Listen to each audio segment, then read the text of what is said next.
My phone rang at 2:27 in the morning, cutting through the silence of the Fort Cavazos employee lot. I was still in my uniform, travel mug in one hand, car keys in the other, the July heat already pressing in even at that hour. The parking lot lights cast everything in that flat, washed-out grey that makes night feel like a photograph. I'd just reached my Ford Explorer when the screen lit up with Mom's name. She never called this late, not even when Dad passed. Mom, for several seconds all I heard was breathing, then a sound I'd never heard from her before, small, broken, barely human. Emily. My hand tightened around the keys. Where are you? The police station. I set my coffee on the hood, my mind already racing through possibilities. Why are you at the police station? She tried to answer, but the words dissolved into sobs. Margaret Ellis was 71 years old and stubborn enough to argue with a thunderstorm. I'd watched her bury my father, recover from knee surgery, and chase a raccoon off her porch with a broom. I'd never heard her sound afraid. Take your time, I said, forcing my voice steady. Tell me what happened. Ryan came over. My stomach dropped. My husband had told me he was spending the evening reviewing invoices at his remodeling office in Temple. He'd even texted me around 11, complaining about a supplier and asking if I'd remembered to pay the electric bill. What did he want? He was angry, said I'd been turning you against him. She drew a shaky breath. I told him you didn't need my help seeing what kind of man he'd become. I closed my eyes. That sounded exactly like something Mom would say, direct, plain, impossible to misunderstand. He called me a crazy old woman, she whispered. Then he hit me with a baseball bat. For 1 second I couldn't move. Night shift workers passed behind me, laughing about breakfast at Whataburger. Near the gate a diesel engine rumbled to life. The ordinary sounds made her words feel even more unreal. Where did he hit you? My shoulder, my side. I fell near the kitchen table. Have you seen a doctor? No, they brought me here. Who brought you? The police. That answer stopped me cold. Mom, listen to me carefully, don't sign anything, don't argue with anybody. Ask for medical attention and stay where people can see you. I'm sorry, she said. For what? For causing trouble between you and your husband. That hurt more than I expected. You didn't cause this, I said. Ryan did. I started the engine. The dashboard clock read 2:29. The Killeen Police Department was close, but every red light felt like a personal insult. I called my supervisor, told him there was a family emergency, and drove with both hands locked around the steering wheel. 18 minutes later, I pushed through the glass doors of the station. The room went quiet. The desk sergeant looked up, recognized me, and slowly rose from his chair. His face lost its color. Ma'am, he said, glancing toward the back hallway, please let me explain. The desk sergeant introduced himself as Mark Dalton, a broad-shouldered man in his late 50s with silver hair and tired eyes. His nameplate sat perfectly straight on his uniform, but his hands weren't nearly as steady. Mrs. Walker, he said quietly, would you come with me? I'll come with you after I see my mother. He hesitated just long enough for me to notice. She requested medical attention, he said. EMS looked at her. She's bruised, but she's conscious. Where is she? Interview room 3. I walked past him without waiting for permission. Mom looked smaller than I'd ever seen her, sitting in a plastic chair, clutching an ice pack against her left shoulder. Her white blouse had dried blood near the collar and her reading glasses were bent, one lens missing completely. When she saw me, she tried to smile. I knew you'd come. I knelt beside her. You're okay. I've been better. I gently brushed a loose strand of grey hair away from her face. You need x-rays. They said after they'd done asking questions. I looked back toward the hallway. No, you're getting medical care first. One of the younger officers standing nearby shifted uncomfortably. We were just following procedure, ma'am. I kept my voice calm. My mother is 71 years old and was struck with a baseball bat. Procedure says she gets medical treatment. He looked embarrassed. Yes, ma'am. Within minutes, an ambulance crew arrived. As they helped Mom onto a stretcher, she squeezed my hand. Don't lose your temper. I almost laughed. I don't have one left. She knew that wasn't true. I'd spent 24 years in the army learning exactly how to stay calm when every instinct told me not to. After they left, Sergeant Dalton invited me into his office. I owe you an apology. You owe my mother one. Yes, he didn't argue. That surprised me. He sat down across from me. Your husband called 911 himself. I figured. He reported that your mother attacked him with a fireplace poker. My mother doesn't even own a fireplace. Dalton blinked. What? She lives in a ranch house outside Temple. Electric heat, no chimney, no fireplace. He slowly leaned back. I didn't know that. Did anyone check? Silence. That told me everything I needed to know. Ryan had always been good with first impressions. When I met him 15 years earlier, he was the funniest man in any room. He volunteered with Habitat for Humanity on weekends, coached Little League, remembered birthdays, and somehow convinced everyone he met that he'd known them for years. People trusted Ryan. I had back then. I was a newly promoted captain trying to balance military life with raising a toddler after my first marriage ended. Ryan made everything feel easy. He'd bring dinner when I worked late. He built Lily a treehouse with his own hands. He called my mother every Mother's Day. For years, I believed I'd found one of the good ones. Looking back, I realized something uncomfortable. He'd always needed to be admired. If someone questioned him, he couldn't let it go. At first it looked harmless, correcting waiters, arguing with cashiers, insisting neighbors were jealous. Then it became me. He didn't like that I outranked most civilians in crisis situations. He joked that I treated our house like another military base. When his remodeling business slowed after interest rates climbed, the jokes became insults. "You think those medals make you smarter than everybody else?" "No," I'd answer. "They're just reminders that I finish hard things." He hated that response because it was true. Sergeant Dalton folded his hands. "Mrs. Walker, there's something else you should know." He slid a small evidence bag across the desk. Inside was my mother's broken eyeglass lens. "It was found under your husband's boot." I stared at it for several seconds. Ryan had claimed Mom attacked him, but somehow he'd managed to step on her glasses. That wasn't the mistake of a victim. That was the mistake of someone standing over another person.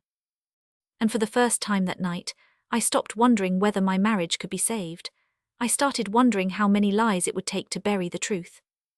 By sunrise, my mother was settled into a room at Baylor Scott and White Medical Center in Temple. She had a fractured collarbone, 2 cracked ribs, deep bruising across her left side, and a concussion. The emergency room doctor told me she was lucky the bat hadn't connected with her head. Lucky. It was a strange word to use for someone who'd been beaten inside her own kitchen. Lily was still asleep at home when I called my younger sister Karen and asked her to pick my daughter up before Ryan could get there. "Emily," Karen said, "what's going on?" "I'll explain later. Just promise me Ryan won't get anywhere near Lily." "You have my word." That was enough. Around 8 that morning, Detective Angela Ruiz introduced herself outside Mom's hospital room. She looked to be in her early 40s, dressed in plain clothes instead of a uniform, a legal pad tucked under one arm. "I'd like to hear your mother's version," she said.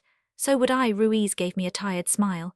"Last night moved fast, too fast." She wasn't making excuses. I respected that.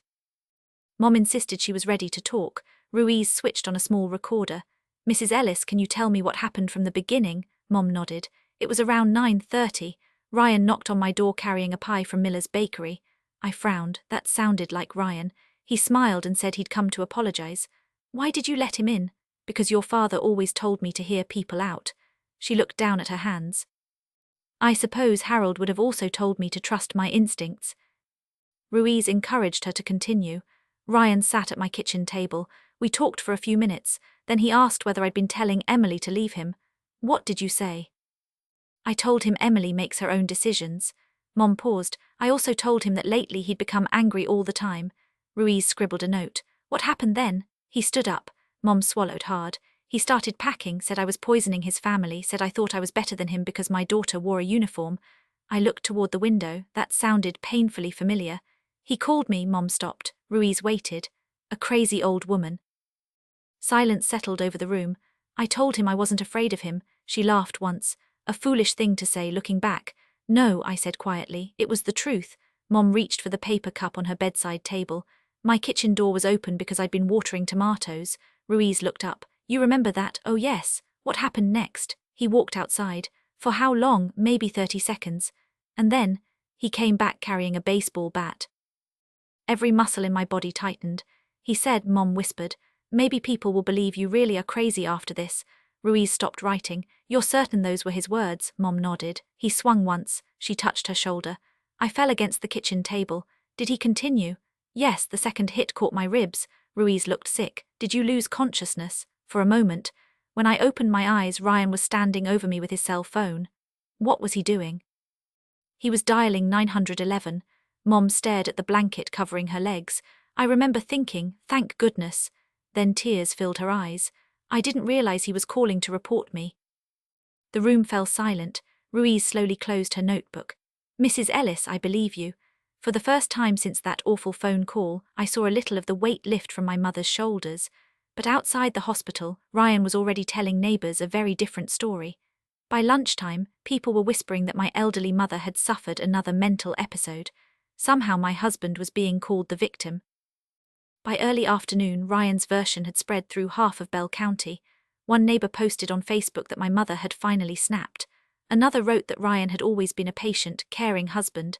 Someone even commented, "Poor guy. First his mother-in-law loses her mind, now his wife has to deal with it." I stared at my phone for almost a minute before locking the screen. 24 years in the army had taught me something important. You don't fight rumors online. You fight them with facts. Detective Ruiz called just after 2. "I'd like you to come back to the station. Did something happen?" "Yes," her voice sounded different, careful, hopeful.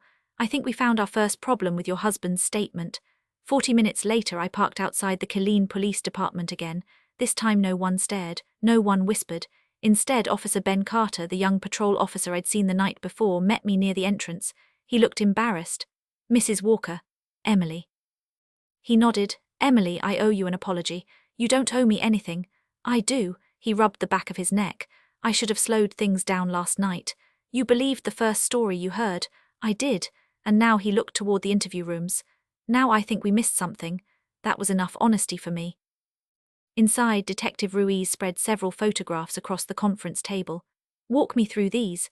The first picture showed my mother's kitchen, a broken chair, blood droplets near the refrigerator. The second showed the baseball bat. The third made me stop. Ryan's right boot. There were tiny pieces of glass stuck in the sole. "My mother's glasses," Ruiz nodded. "The crime scene technician matched the fragments." I looked up. "If Mom attacked Ryan, why was he standing on her glasses exactly?" Ruiz pointed to another photograph. "Notice the blood pattern." I leaned closer. Most of it was low to the floor, not chest high, not standing height, kneeing height. Ruiz folded her arms. "If two adults fight each other, blood usually tells a different story." I understood immediately. Mom hadn't been chasing Ryan around the kitchen, she'd been on the ground. Ryan had been standing over her just like she'd described. Before I could speak, Officer Carter entered carrying 2 styrofoam coffee cups. He set one beside me. "Figured you hadn't slept." "I haven't," he hesitated. "I also checked something after my shift." Ruiz looked at him. "The 911 recording. What about it?" When Ryan called, he sounded calm. "So, my wife used to work dispatch." He shrugged. "People who have just defended themselves usually sound scared." And Ryan, he sounded prepared. Prepared, that word stayed with me. Ryan hadn't sounded panicked, he hadn't stumbled over his words. He'd calmly built a story, almost as if he'd rehearsed it before dialing. Ruiz reached for another folder. "We also spoke to 2 neighbors." "What did they say?" "They heard yelling," I nodded. "And they only heard one voice shouting."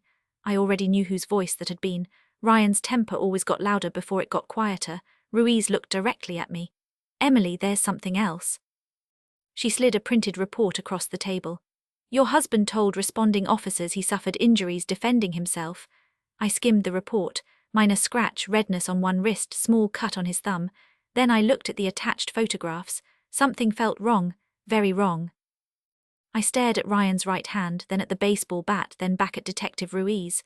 "Has anyone checked whether those injuries happened before or after the attack?" The room went completely still. Ruiz slowly looked toward Officer Carter. He whispered exactly what I was thinking. Oh, neither of them had considered that possibility until now. That single question changed everything. Detective Ruiz immediately called the crime scene unit and asked the forensic nurse to re-examine Ryan's injuries. While she was on the phone, Officer Carter excused himself and hurried out of the room. I sat there staring at the photographs. Ryan always thought he was the smartest person in the room. That had been one of the things I admired when we first met. He could walk into a crowded restaurant and leave with 3 new friends.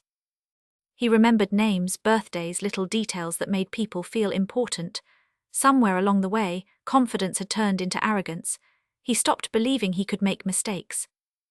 About 20 minutes later, Carter came back carrying a tablet. "I think you need to see this." Ruiz looked up. "What is it?" "The city traffic department."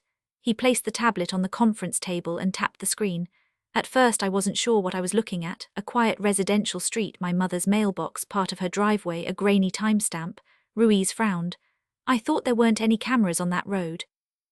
"There aren't any home security cameras that caught the assault," Carter replied. But Bell County has a traffic monitoring camera about half a block away because of the construction detour. My pulse quickened. Can it see Mom's house? Not directly, he zoomed in, but it sees every vehicle that entered and left the street. The video started. At 9:28 p.m. Ryan's black F-150 turned onto Mom's road. He parked in her driveway, nothing unusual. Then the timestamp rolled forward. No other vehicles arrived, no one else visited. At 10:11 p.m. an ambulance appeared. Seconds later a patrol unit. Another patrol unit followed. Finally at 10:47 p.m. Ryan's truck left. Ruiz leaned back, so he never left during that entire period. No, she looked at me. Why does that matter? Because Ryan told officers he walked outside after my mother attacked him. Ruiz nodded. He claimed he stayed outside waiting for police. Exactly. I pointed at the screen. If he stayed outside, someone would have seen him. Officer Carter smiled. But nobody did. For the first time all day, I felt the smallest crack appear in Ryan's story. Not enough to break it, just enough to let some light through. Then Carter swiped to another video. This one comes from a city utility truck. I looked closer. The truck had been parked near the intersection while crews repaired a damaged street light. The camera wasn't pointed at Mom's front door. It was pointed toward the street. Still, you could clearly see Ryan walking back to his truck. Then opening the toolbox mounted in the truck bed, then reaching inside, he pulled something long out of it. The picture wasn't sharp enough to identify the object, but we all knew what it probably was. Ruiz exhaled slowly. He told responding officers the baseball bat belonged to your mother. I shook my head. My mother hasn't owned a baseball bat in 30 years. And this, she pointed at the screen, suggests he brought one. Before anyone spoke again, my phone buzzed. It was Lily. I stepped into the hallway before answering. Hey, sweetheart. Her voice was quiet. Mom, what's going on? What do you mean? Dad called. My heart sank. What did he say? He asked if I still loved him. I closed my eyes. Then he said Grandma's been sick for a long time. I leaned against the wall. He said people sometimes imagine things. She stopped. Then in a trembling voice she asked the question I'd been dreading. Mom, is Dad lying to me? I didn't answer right away, because for the first time in 15 years I realized my daughter already knew the truth. She just needed someone brave enough to say it out loud. I didn't answer Lily's question right away, not because I didn't know the truth, but because once I said the words out loud there was no putting them back. I leaned against the hallway wall outside Detective Ruiz's office and took a slow breath. Lily, yeah, your dad lied. Silence. Then I heard my daughter sniffle. I knew it, you did. He kept saying the same thing over and over, that Grandma was confused, that everyone would understand someday. She paused, but he never asked if she was okay. That hit me harder than anything else she'd said. Kids notice things adults miss. Ryan hadn't asked about Margaret's injuries because deep down he already knew exactly what they were. Lily, I said gently, I need you to stay with Aunt Karen for a little while longer. Am I in trouble? No, sweetheart. What about you? I looked through the glass window into Detective Ruiz's office. Officers were studying photographs spread across the conference table. I'm going to be okay. You promise, I promise. After we hung up, I stood there for another minute before going back inside. Ruiz looked up. Everything okay? My daughter, she nodded. How's she holding up? Better than I expected. I wished I could say the same about myself. That afternoon, Detective Ruiz obtained a search warrant for Ryan's business records. His company, Walker Custom Remodeling, wasn't exactly large, 6 employees, 3 trucks, mostly kitchen remodels, roofing jobs and insurance repairs around Bell County. On paper it looked healthy. Reality told a different story. By 5 o'clock Ruiz called again. Emily, can you come back? I just left. I know. Did you find something? We found several somethings. When I arrived, Ruiz handed me a stack of printed bank statements. I recognize these accounts, they're all in your husband's name. I flipped through the pages, then I stopped. Large transfers, thousands of dollars, sometimes 10,000, sometimes 20, always withdrawn in cash. Where did this money go? We don't know. She slid another document across the desk, a notice from the IRS, unpaid payroll taxes, another, past due business loan payments, another, a second mortgage on our house. I stared at the paper. There has to be some mistake. Ruiz shook her head. The paperwork is legitimate. No, I whispered. He would have told me, wouldn't he? Then I remembered every conversation we'd had over the past year, every time I asked how business was going, every time Ryan smiled and said, busy as ever, every time he laughed off another overdue bill, every time he insisted everything was under control. Nothing had been under control. He'd simply stopped telling me the truth. Ruiz folded her hands. We think your husband was under serious financial pressure, enough to assault an elderly woman. We're still figuring that out. I rubbed my forehead. So am I. Before she could respond, Officer Carter knocked on the open door. Detective, Ruiz took an envelope from him. She read the first page, then the second. Finally, she looked at me. The scratches on Ryan's hands. What about them? They weren't defensive wounds. I felt my stomach tighten. The medical examiner believes they happened after the assault. After, he likely cut himself while handling the broken eyeglasses. For a moment, nobody spoke. Ryan hadn't just lied. He'd injured himself afterward to make his story believable. Ruiz slowly closed the file. Emily, I've investigated domestic violence cases for 15 years. I've seen people lie. I've seen people manipulate. But I've rarely seen someone plan this far ahead. Neither had I, and for the first time since this nightmare began, I realized I hadn't been living with an angry husband. I'd been living with a man who had quietly become dangerous. 3 days later, Ryan asked to see Lily. Not me, not his lawyer, not Detective Ruiz, just Lily. The request came through his attorney, who insisted Ryan wanted a private father-daughter conversation. Detective Ruiz immediately objected. So did I. Ruiz looked at me across her desk. Legally, unless he's arrested or a judge says otherwise, he still has parental rights. I hated hearing that. So what are my options? Supervised visit, that's it for now. I drove home with my hands gripping the steering wheel harder than I realized. Every mile gave me another reason to cancel the visit. Every mile reminded me Lily deserved the chance to see the truth for herself. The meeting took place at Karen's house that Saturday afternoon. Ryan arrived exactly on time. He looked exhausted, his beard hadn't been trimmed, his shirt was wrinkled, but if someone had passed him in the grocery store, they would have thought he was just another tired father. He smiled the moment he saw Lily. "Hey, Peanut," she didn't run to him, she just stood beside me. That tiny hesitation told me more than words ever could. Ryan noticed it too. "You don't have to be afraid of me." "I'm not." "Then why are you standing over there?" Lily looked down at the porch floor. "I don't know." Ryan forced a laugh. "You've been listening to grown-up problems." I stepped between them. "You have 1 hour," he nodded. "I just want to talk." Karen stayed in the kitchen. I sat on the back patio where I could see them through the sliding glass door. Neither of them knew something else. Detective Ruiz had advised me to record the visit. Texas law allowed it because I was part of the conversation before stepping away, and Lily was a minor under my care. More importantly, I wanted an accurate record, not rumors or guesses of what was said. The small recorder rested inside my purse on the patio table. At first, Ryan sounded exactly like himself. Gentle, funny, easygoing. He asked about school, basketball practice, her favorite science teacher. Then the conversation shifted. "Lily." "Yeah, you know Grandma's been confused lately." Silence. "You've noticed that, right?" "I don't think so." Ryan leaned forward. "I know this is hard." Another pause. "But sometimes older people imagine things." Lily quietly stirred the ice in her lemonade. Then she asked the question neither of us expected. "If Grandma imagined it, why does she have broken ribs?" Ryan froze. Even from 20 feet away I could see it. He hadn't prepared for that. He smiled again. "They made a mistake, the doctors. They don't know everything." Lily looked at him for several seconds, then she spoke so softly I almost missed it.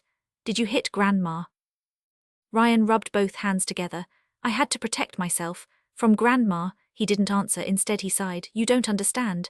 "Then explain." Ryan glanced toward the patio, toward me, then back at Lily. "I needed people to believe she wasn't thinking clearly." My heart stopped. "Why?" "Because she would have ruined everything." "What, everything?" Ryan shook his head. "You'll understand when you're older." "No." She looked him straight in the eye. "I understand now." Ryan reached toward her. She stood up before he could touch her. "I don't want to talk anymore." She walked straight past him, straight to me. Without saying a word, she wrapped both arms around my waist. Ryan remained seated for nearly a full minute. Then he quietly buried his face in his hands. He had no idea. Every word he'd just spoken had been recorded. And for the first time since this nightmare began, he'd admitted exactly what Detective Ruiz had been trying to prove. Ryan's attorney called the recording taken out of context. That didn't surprise me. What surprised me was how quickly the story around town began to change. People who had spent a week defending Ryan suddenly stopped posting about him. Church friends who had shared prayers for an innocent husband quietly deleted their comments. The silence said more than the accusations ever had. Still, none of that mattered. The only place that counted now was Bell County District Court. The trial began 6 weeks later. It wasn't one of those television courtrooms with dramatic speeches and constant objections. It was quieter than that, more uncomfortable, the kind of room where every cough echoes. I sat beside Detective Ruiz while the prosecutor organized his files. Across the aisle, Ryan wore a navy suit I'd bought him for my army retirement banquet that never happened. He looked clean-shaven, calm. If you didn't know him, you'd think he was just another businessman caught in a misunderstanding. He glanced toward me once. I didn't look back. The prosecution started with my mother's testimony. Mugrut walked slowly to the witness stand, her left shoulder still stiff. She told the jury exactly what happened, no exaggeration, no tears, just facts. He called me a crazy old woman. She paused. Then he hit me. Ryan's attorney stood for cross-examination. Mrs. Ullers, you've had a concussion before, haven't you? I fell off a ladder 8 years ago. So your memory isn't perfect. My memory is good enough to remember who hit me. A few jurors exchanged glances. The attorney smiled politely. No further questions. Next came Officer Ben Carter. He admitted something most witnesses try to avoid. I made a mistake. The courtroom became very quiet. I believed Mr. Walker before I gathered all the evidence. The prosecutor asked why, because his story sounded believable. And today, I don't believe it anymore. That simple answer carried more weight than an hour of ugwang. Then Detective Raaz took the stand. One by one she presented the evidence: photographs, medical reports, bank records, the utility truck video, the traffic camera timeline, Ryan's financial problems. Finally, the recording from Karen's backyard. The judge allowed it. Ryan's attorney objected. Lost, the courtroom speakers crackled. Then Ryan's own voice filled the room. I needed people to believe she wasn't thinking clearly. Nobody moved, because she would have ruined everything. I looked toward the jury. Every single person was watching Ryan, not me, not my mother. Ryan. For the first time since this began, he couldn't charm his way out of the truth. The prosecutor stood. Mr. Walker, would you like to explain what you meant? Ryan adjusted his tie. I was talking about family conflict. So you weren't referring to making Mrs. Ullers appear mentally unstable? No. The prosecutor picked up another file. Interesting. He walked to the evidence table. Because 3 days before the assault, he held up a document. You searched online for how reliable are witness statements from dementia patients. Ryan didn't answer. The prosecutor continued. And 2 days before the assault, another papa. You searched can head injuries cause memory loss. The room felt colder. Then came the final blow. Mr. Walker, the prosecutor placed a bank statement on the screen. The morning after your mother-in-law was hospitalized, you transferred $86,000 from a hidden business account to an offshore investment account. Ryan stared at the screen. He didn't even try to explain. For the first time in 15 years, I saw fear in my husband's eyes. Real fear, not because he'd been caught lying, because he finally understood that everyone else knew it too. The courtroom stayed silent after the prosecutor finished. Ryan looked toward his attorney, hopping for another objection, another delay, something to interrupt the momentum. There was nothing. His attorney simply leaned over and whispered something I couldn't hear. Ryan nodded once. For the first time since this nightmare began, he looked like a man who understood he wasn't in control anymore. The defense tried anyway. They argued Ryan had been overwhelmed by financial stress, that he feared losing his business, that his marriage had fallen apart because my military career kept me away from home. They even suggested my mother had provoked an emotional confrontation. The prosecutor didn't raise his voice. He simply stood. No amount of financial pressure gives someone permission to assault a 71-year-old woman. He let those words hang in the air. This case isn't about losing money. It's about a man who believed he could rewrite reality. The jurors never looked away from Ryan. Closing arguments ended shortly before lunch. The jury left to deliberate. Waiting turned out to be harder than the trial itself. Mom sat beside me in the hallway, slowly stirring a cup of coffee she never drank. You should eat something, I said. She smiled faintly. So should you. Neither of us moved. Officer Ben Carter walked over a few minutes later. He looked uncomfortable. I've been wanting to tell you something. I looked up. What is it? The night this happened, he hesitated. I almost asked another officer to photograph your mother's injuries before we questioned her. What changed your mind? I let myself believe the easier story. He lowered his head. I won't make that mistake again. I reached over and shook his hand. Neither of us can change that night. No, but we can learn from it. He nodded once before walking away. Mom watched him disappear around the corner. Good man. He is. He'll remember this case for the rest of his career. I think we all will. 3 hours later, the bailiff opened the courtroom doors. We have a verdict. Everyone stood. Ryan kept his eyes on the Dufunsa table. The foreperson rose. On the charge of aggravated assault, guilty. Ryan closed his eyes. On the charge of filing a false police report, guilty. On the charge of witness tampering, guilty. On the financial crimes uncovered during the investigation, guilty. The judge thanked the jurors before scheduling sentencing. Ryan didn't look at me, not once. Deputies walked to his side. They placed handcuffs around his wrists. Only then did he finally turn. Amelie. It was the first time he'd spoken my name in weeks. I met his eyes. What? I never wanted it to end like this. I thought about my mother's broken ribs, about Lily crying herself to sleep, about months of lies. You had hundreds of chances to stop, I said quietly. You just never took one. The deputies led him away. Outside the courthouse, reporters waited on the courthouse steps. Microphones appeared from every direction. One reporter asked the question everyone seemed to want answered. Mrs. Walker, do you feel like you got revenge today? I looked over at my mother. She was standing on her own, her shoulder was healing. Lily was beside her, holding her grandmother's hand. I looked back at the reporter. No, I smiled gently. I got the truth. And after everything we'd lived through, that was worth far more than revenge. Ryan was sentenced 6 weeks later.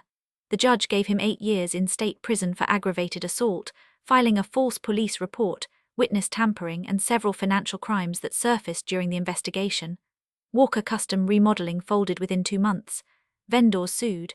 His trucks were repossessed. The house we'd once planned to retire in was sold to satisfy debts I never knew existed. And the paperwork was finally signed. I drove home alone.